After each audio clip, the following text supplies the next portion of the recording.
this brief introduction to Vitruvian Quality, a concept I've been developing over the past few years to help organizations establish a consistent culture for delivering quality at every level. Before going into the details of the management and the Vitruvian Quality aspect, I just would like to cover some of the basic work practices that you find in most industries. So most companies start off with a vision, an idea, which gets turned into goals and made into a plan, which allows a project to do some work and deliver a result, deliver an outcome. Very soon there is an understanding that a level of management is needed in order to monitor progress, monitor budgets, monitor work done, monitor time spent, and to replan whenever necessary. Logically, people learn that these measurements can also be used in order to improve the way you estimate and plan in future. Sadly, it's not yet the majority of companies that have understood that. No matter how well your plans and your estimates and your numbers are, things will still surprise you. Some things that you had not considered, accidents happen, and identifying risks should be a major part of everybody's daily activities. If you make the effort to actively identify risks, whatever their source, you can use that additional information to improve your plans and consider new opportunities for the future. This gives us a graphic with 4 triangles that allow us to understand things a little bit better. So known is the collection of your experiences, studies, give you a font of knowledge that can be used to manage your daily work. The known is fed from the past and the discovery of what was previously unknown. The past is the memory that helps you develop detailed plans and procedures, organize and keep track of essential data, and maintain standard of consistency. Memory allows us to learn from experience and start understanding the impact to the future. Imagination and planning, prejudice and suppositions all help us to form the future in our minds based on our experience, our analysis of new unknown events and sensations. And the unknown are things we confront every day, which we do not understand and could not predict. The assault of the unknown is what guides us in our daily lives to determine how to act in order to understand based on what we already know. This corresponds nicely to the traditional hemispheres of the brain: left brain, right brain, limbic versus cerebral. Of course, ideas and concepts do not come from one part of the brain, but come from the interaction between these parts of the brain. And that is critically important because the brain is your most important organ and the only one that truly allows you to interact with the rest of the world. You receive stimuli from the world, you influence the world, and in between those two moments there is a very brief time of potential for growth and freedom. And that is true as an individual, but it is also true as an organization trying to influence the market. So if you want to evolve your organization or the individuals, if you want to influence them, you will need to access all parts of the brain. You need to access and motivate the rational and responsive, the reactive and the reflective ways of thinking. This means that you are going to have to put in place, make sure that you have got acceptance, that you accept the need to change the way things are done. You need to have the ability to change the way things are done and to do things the new way. You need to have the tools, the resources, the money, the time, whatever it takes. You then need to have the aspiration, wanting to see the result, wanting to see a better world, wanting to see something coming out of this. And then finally, you need an attitude that makes you do things according to those aspirations, acceptance, and ability. This requires a combination of management and leadership, which are two separate things. So let me start with management. I'll come back to leadership. As a manager, your role is not to manage. It is certainly not to bully people or tell more experienced and smarter people than you how to do their job. Your role is not even to motivate. That's a leadership role. Your role as a manager is to satisfy the innate desire that people have to take pride in the value of their work. And that is what we want to work towards. I want you to be proud of the value you are creating. So I'm going to talk about business management, some ideas of management principles, then I'll get down to the details of Vitruvian Quality, and finally some conclusions. First of all, business management, a fishy story of the kind of business you're in. Some businesses, many businesses start off like small independent fish. They're quick to change, to adapt, to change directions, to turn around. They're flexible, they're agile. They're under continuous pressure because they are big predators. It's nice to be independent, small, responsive, and agile. It's great to be able to decide whether you want to go with the flow or swim upstream, but you need to be aware at all times that others are seeking to take you out, take your business, your clients, your ideas, your best people. And so small businesses form massive groups to help protect themselves from the predators. Some businesses are like sharks.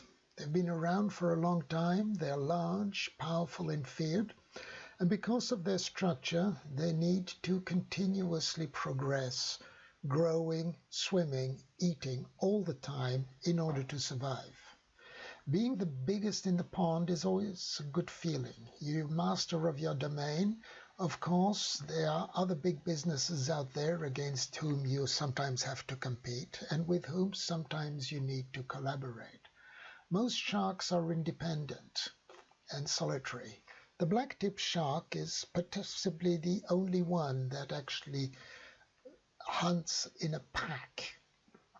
So what the black-tipped shark will do, particularly when there's a group of anchovies swarming around in the neighborhood, the anchovies are small, agile, fast, as well as being tasty, as far as a shark is concerned. But because of this, when a shark comes into the swarm, it very quickly spreads open, leaving nothing to be eaten. So the sharks have to find a way to get into the swarm. And what the black-tip shark does is they group together, they surround the anchovies. They completely surround them, leaving nowhere for them to flee, so that the place where they could go is shut down and the sharks can feed and create a frenzy of feeding, sometimes even attracting seabirds to come and join in. But there's another approach, and that other approach is the octopus. The octopus is one of the oldest animals in the world. It is an animal in which intelligence has evolved completely separately and differently to the way we think of it. These are animals that have survived for millennia, even though they have got no shell, no defense, no claws, no teeth, no skeleton. The only hard part to their body is their beak, meaning they can squeeze through a hole that is just a little bit bigger than their eye. The traditional characteristics of intelligence are that you can think abstractly, understand, communicate, solve problems, learn, form memories, make plans. Octopi, cephalopods have been able to do all of this. Okay, they can learn new things, they can demonstrate short-term and long-term memory, they can differentiate between people who are dressed identically, they've got spatial memory and object perception, they've demonstrated planning. So if an octopus is going someplace where there is no protection for it, it remembers this, and it will carry through a shell, a coconut, and broken bottles, something in which it can hide to protect itself. They've also been proven to be playful. Unique among non-social animals, an octopus is as playful as a 5-year-old human. But what really makes them special is their superpowers. An octopus can not only change color, but can change the texture of its skin in an eye blink. These are colorblind animals that take on the color of their surroundings because they're not seeing it through their eyes, they're seeing it through their skin. They are not communicating the need to change all the way up to the brain, and the brain has to send commands back down. The skin sees, the skins do it. Additionally, about 2/3 of their neurons are not in their brain, in their head, but are actually in their arms. Each arm can think for itself, can taste, can smell. The 6 main arms tend to find something that might be food and pass it upward to the 2 smaller ones, which will verify it and then decide to pass it into the beak or not. Octopus has distributed intelligence, sees with its skin, makes decisions in its arms without necessarily communicating to the brain. Now, understanding that, let's talk about management. Most organizations end up something like this, with a head that does all the thinking and all the reflection and passes down commands to the lower branches. There is somewhere a small group of people doing what your client actually wants. These are the people who are building the widgets, are writing the code, are delivering the service to the customer, and a large group of people that are trying to control them. When someone at the front line encounters a new problem and a decision needs to be made, they have to report it up to the head, and it can take days or even weeks for the information to get all the way to the top and come back down. Every layer of middle management in between is an additional opportunity for mistakes, misunderstanding, miscommunication. If you are playing the management game and the internal politics, it's also an opportunity for censorship and whitewashing. This is not suitable in the 21st century and really needs to be changed. Because in a hierarchical organization, promotion is more important than performance.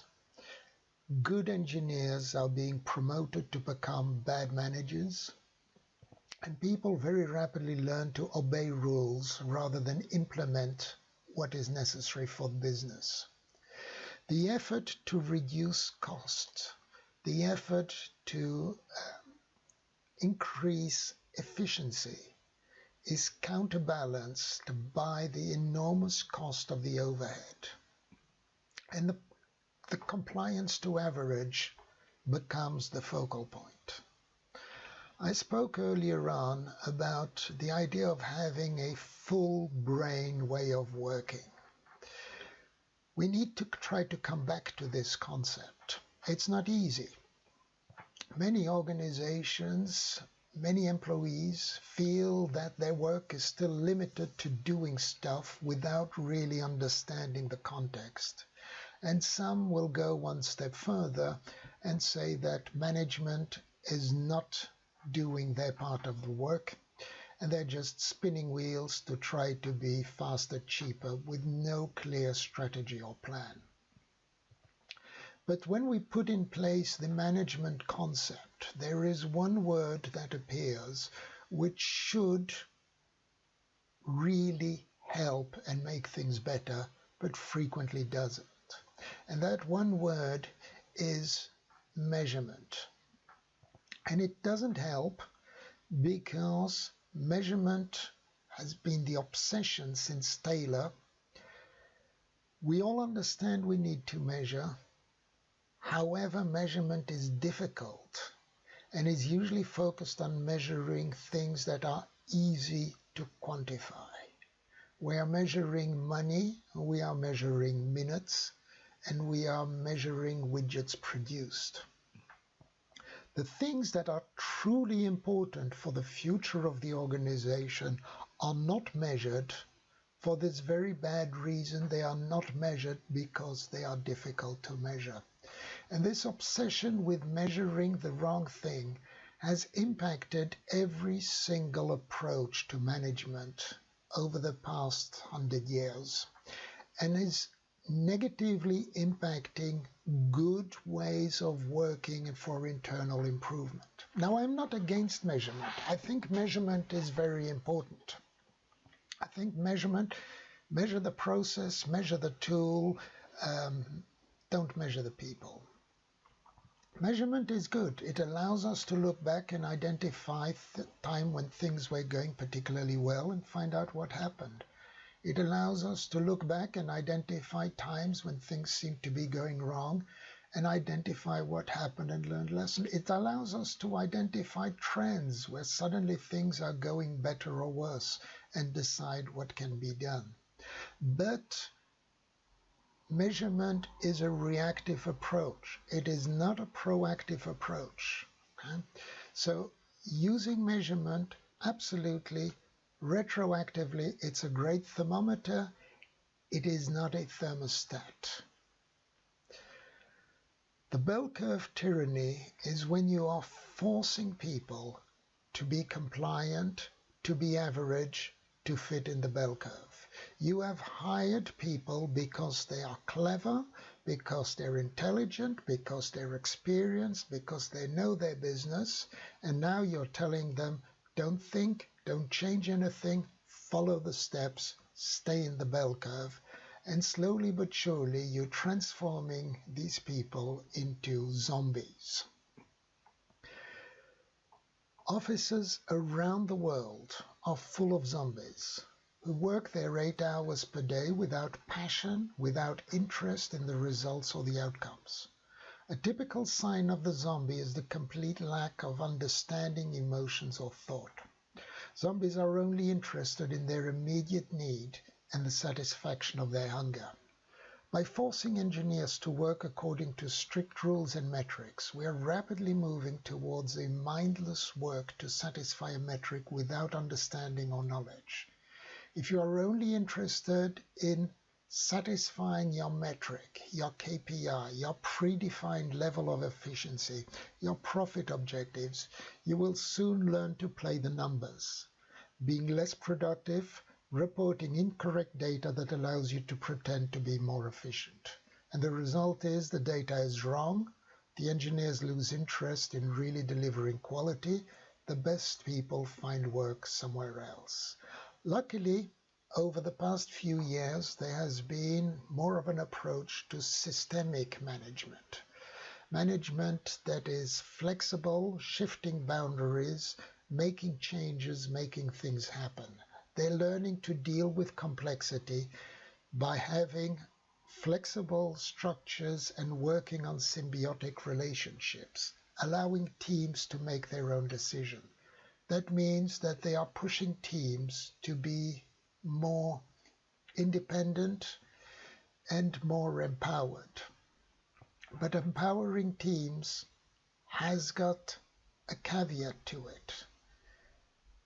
You have to give them the power to be empowered. In other words, you have to start thinking of your organization like an octopus.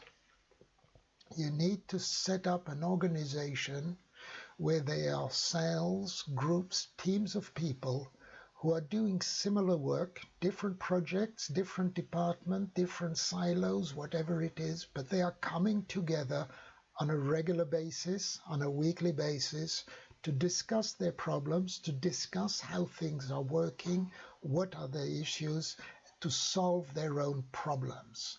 So project managers are working together to decide how to solve project management issues. The idea of a cell is a group of people. No, it is a team of people working together, meeting on an ongoing basis to solve their own problems and make their own decisions. Their focus is on doing the work in their area, like the arm of an octopus. We still, of course, we need a head to the octopus, so we need some way of identifying roles and responsibilities, identify the key needs of the organization, coordinate, make sure the skills and experience are there. The head defines the game plan so that every member of the team can take pride in being a winning team. And each one takes responsibility for achieving that winning status. This is the point of Vitruvian Quality, to help you be an efficient octopus. Of course, some people might say that they don't really want to be an octopus, but that they would like to remain flexible and small fish and have the agile aspect and deciding where they want to work. It's nice. It's a nice concept.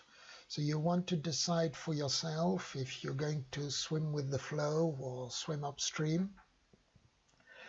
The only issue is you are the constant victim of predators who would like to take you out. But then maybe you think, no, I am going to be a shark. I'm going to be the big one in the business. I am going to be the shark in my pond, the biggest, the master of the domain. I will be the king shark. But the shark is all muscle and very little brain.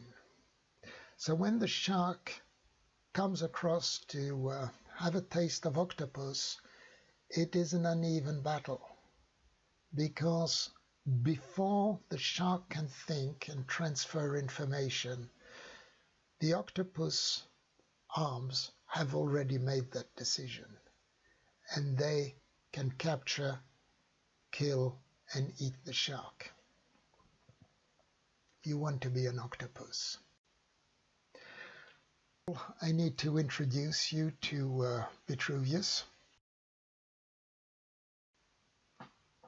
Vitruvius was born 70, 80 years before Christ, died 15, 20 years after. We're not quite sure about all this. We're not quite sure about his name. It could be Marcus Vitruvius Pollio, it could be Lucius Vitruvius Cordio, it could be Marmora, we don't know. There's a picture of him. It probably did not look like this, because we don't really know. He's the father of architecture, but we only know of one building he made, which is the Basilica at Fano in northeast Italy. She's destroyed without a trace. What he did leave, however, which was important, was a treatise on De Architectura, in which he explains the various principles of architecture, including structure, proportions, quality. In this treatise, he explains how the proportions of man are ideal and should be respected in the building. And yes, sorry, he did say the proportions of man. He thought the proportions of a woman were less ideal. I don't know why. I don't really care to know why. Those proportions were illustrated in Da Vinci's famous drawing of Vitruvian Man. But beyond that, he defined the key characteristics of quality and said that every structure, every product must respect three principles: firmitatis, utilitatis, venustatis. You have to be stable, useful, beautiful. Stability, your product has to be firm. Your walls should not fall down when the wind is too strong. Your software should not lose the data when the computer goes down. You have to be able to trust it. It has to be useful. It has to respond to a need of your clients, of your users. It has to make their life better somehow. And it needs to be desirable, attractive, admirable. You want people to want to own your product. Too frequently we forget that quality means all three of these elements. Satisfying requirements, that is usefulness. If you've done it correctly, you've probably put some stability into it as well. Beauty is just as important. Vitruvius' principles of proportions and quality were respected by some of the greatest artists of the Italian Renaissance, who brought back up his concepts and documentation and ideas and re-influenced them. In fact, all the way up to late 20th century, when Christopher Alexander wrote a couple of books about Vitruvius' principles in the modern world and creating a pattern language for architecture, in which he explains how the pattern used to create a nation, a city, a neighborhood, a house, a room, should all repeat the same concepts so that it is understandable. This was taken over in the mid-1990s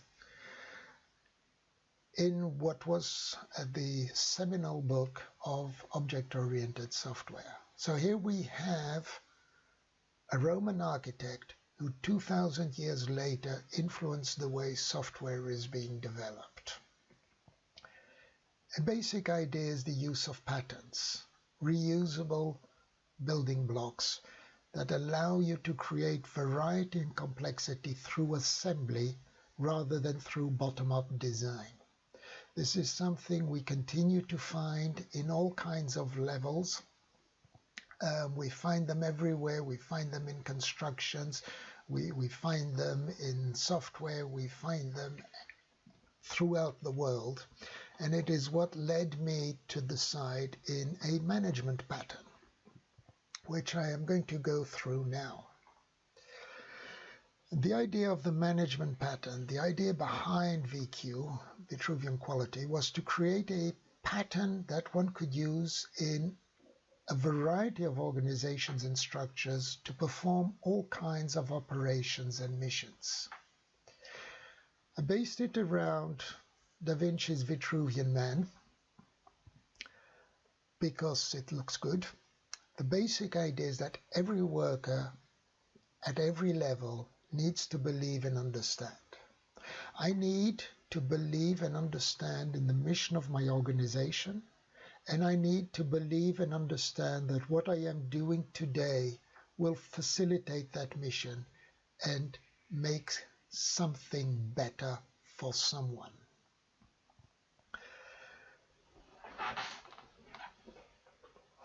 So the number one idea behind VQ is that we have a clear structure, consistent communication in place, in which every element reinforces the rest. Okay, it becomes an ecosystem. Every component is dependent on the whole. It all works together. It starts at the top level when we are talking about the mission of your organization. Why do you exist? What are you trying to achieve in the world? That is translated into visions, policies, and so on. But it goes all the way down to the bottom, where I understand that the roles, the responsibilities I have, the tasks I need to do, how this enforces the mission, and I can understand how to recommend improvements that fit into the total mission picture. We start at the beginning. Mission statement. What is the purpose of your organization? Can you clearly state why you exist, why your organization was founded, why it continues to exist? What is the product or service that you believe will make the world a better place? What is it that was missing that you are providing? What is your added value to the universe? That mission statement gets translated down into the visions. Typically, I'm expecting 2 visions. Most organizations, when I ask for a vision, give me the commercial vision. This is the external one, in which I am telling people why they should come and buy from us and why we are better than our competitors. But there is an internal vision I want to see as well. The internal vision is, why would you want to work here in 2, 5, or 10 years' time when you know you could earn more money somewhere else? You need to be able to respond to that for your staff members. The vision is the starting point, the breadth of the organization, the arms. This is where we see the width of the organization. We have got on one side the policy which is establishing what is not negotiable. So policies are there to say what is not acceptable within your organization. It is not telling you what to do or how to do it. It is telling you that certain things will not be allowed, will not be tolerated. They should not change that often. On the other arm, we have got the translation of the vision into a strategy, in which it explains how the vision and policy are going to be transformed into tangible results. What is going to happen? What are the priorities? And possibly most important, what is not included in the strategy? What are you not going to do or accept? Stability is provided by the needs. It's technology, it's the tools, it's the templates, it's the hardware, it's all the things that are necessary to be brought in to support the rest of the business. Technology requires an analysis. How will this help us? How will this help our employees? How will it forward the mission? So whenever you're looking at new technology, you will come back to the strategy, to the policies, to the vision, to the mission. The other knee is the process. The process defines what needs to be done. Process, again, are methods. It's the way we do things. It's the way we work. It explains what needs to be done, not necessarily how it needs to be done. It's the other knee. It gives stability to the whole thing. The processes, like the technology, are there to support the people. They are there if the process or the technology does not make it easier to produce high quality. It's a bad process, it's bad technology, and should not be accepted. And then in the center, we have got training point, at the center of gravity of the business. Training is teaching people how to follow the process, how to use the technology, how to apply the procedures, how to use the tools. This is very much focused on teaching people how to do things. If you don't have training, you will have people applying the tools badly, following the process stupidly. And then finally, your progress forward, given by the feet, is continual improvement. It's the basis of your future efficiency. Considering that everything we've said so far is in place, employees can identify better ways of doing things, better technologies, better ideas, better products, better services. This is basic management. Now we have got the circle around the Vitruvian man, which are the things that get to be forgotten. Roles and responsibilities. Every individual should know and should have documented their role, their responsibility, their authority, their career path, and their skills progression.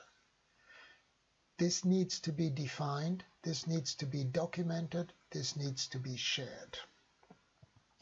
Every individual needs to have regular feedback, justified, quick, frequent, positive or constructive. There is no such thing as negative feedback. If you haven't got a suggestion, then you don't have anything. If someone did something wrong, just telling them off doesn't help anyone, it just demoralizes. Yearly performance reviews should be banned. They are incredibly destructive and demotivating, as well as taking up a ridiculous amount of time. If I did something wrong, if I'm going in the right direction, I want to know now, not in a year's time at my next review. This becomes standard. Feedback is part of the culture. The culture in general is the attitude that staff display when no one is watching. Okay, it is what they consider as natural, normal, obvious. A culture review is when an independent, an objective person tries to conduct a confidential review of what staff believe is going on within the organization. Organization values are critically linked to the culture. So again, you need to understand what are the values that you want to have. Communication, not just feedback, communication needs to be open, facilitated, and structured. Of course, the chain of command is useful and it's important, but you need to be able to bypass it. I want to be able to do it differently. I want top-down communication, I want bottom-up communication, and I want sideways communication. I want to be able to share with other people who are doing something similar what works, what doesn't work. If I think the top manager is making a mistake or missing something, I want to be able to communicate that without risking my job. Earlier on, I talked about training. Education is very different. Training is telling you how to do things. Education is telling you why you're doing things, understanding it, and learning to think for yourself. Education is probably a lot more important, and yet we spend very little time in business doing it. I think we do spend too little time in schools doing it as well, but that's another problem. And finally, we get down to the tasks and procedures. Everyone understands their tasks and procedures, understand how what I am doing today fits into the general mission statement, how I am helping to achieve that mission in which I believe. And that's basically the components of Vitruvian quality. Everything has to be understood at every level. Everything must be trusted and believed at every level. And now you complete that picture with fractal management. There's something completely different. Okay? Fractal management, every component is dependent on the whole. That means that when I am given a job to do, I can see within my job, within my tasks, the full picture of the organization. So even though this is just a small job that needs to be completed, I still need to do a requirements analysis. I still need to estimate how long it's going to take to plan what tools, technology, or people I'm going to need in order to do it. I need to do the work, monitor it, make sure that it works, record the time it took. So all the project management activities are reflected within each individual activity. And the company mission, the company vision is reflected within each one of these activities. And so, in conclusion, few basic concepts that I've tried to cover here. Number one, I want you to be a full brain organization. I want you to be an organization that looks to the future by understanding the past, that judges the unknown by sharing the known. I want you to be a full brain organization that can truly influence the world and accept the stimuli from the external world and know how to process and work intelligently with this. I want you to be an Octopus organization. I want you to share the knowledge, the decision making throughout all your arms, share the information, allow people to make their own decision at the point where it matters, rather than waiting for senior management to respond. A sharing organization in which information is shared amongst colleagues, amongst management and everybody else.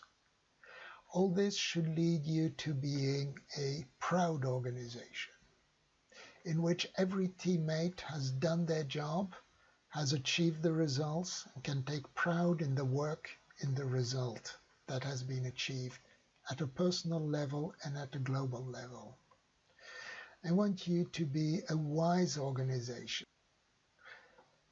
an organization that uses data for good reasons, not measuring or controlling things for the sake of measuring or controlling, but actually measuring and controlling things because it builds up your wisdom within your organization and helps you predict the future as and when necessary.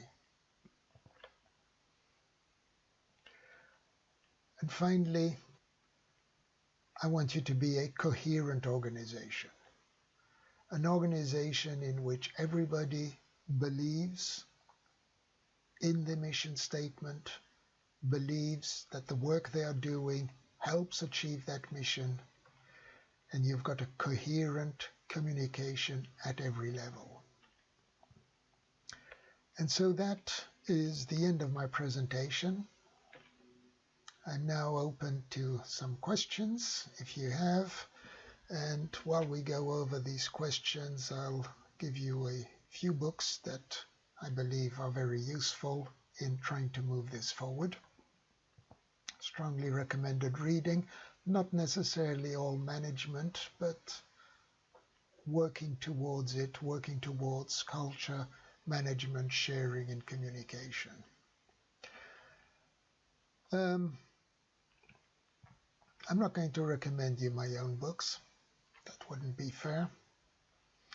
However, if you want to continue the conversation, please, let's talk.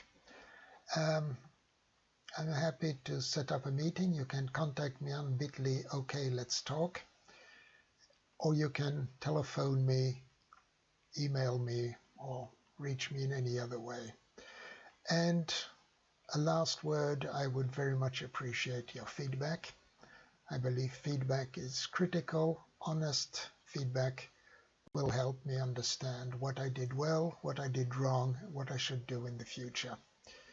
If you can go to bit.ly, okay, feedback, and tell me all about it. If you give me feedback within the next 24 hours, leave your contact details and I will give you a day's free consultancy. Thank you.